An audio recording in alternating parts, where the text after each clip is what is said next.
Hi guys, this is an update on the airplane I was working on, the 124 scale. I haven't got the box out here. It's quite huge. But anyways, let me turn this camera around and show you what I got so far. Okay guys, this is what I got done so far. The cockpit of the airplane. I got the driver all painted. As you can see,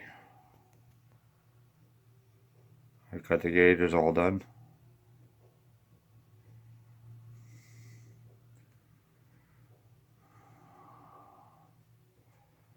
Here's the rest of the parts. I think there's like 300 pieces altogether, somewhere in there.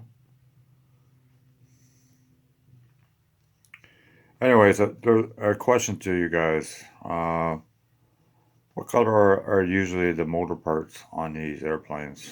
Uh, the instructions has no color codes for anything, just for the outside of the plane itself, but nothing on the cockpit or anything. If anybody has any info on it, I really appreciate it if you can help me out, and I'll talk to you guys later. Bye for now.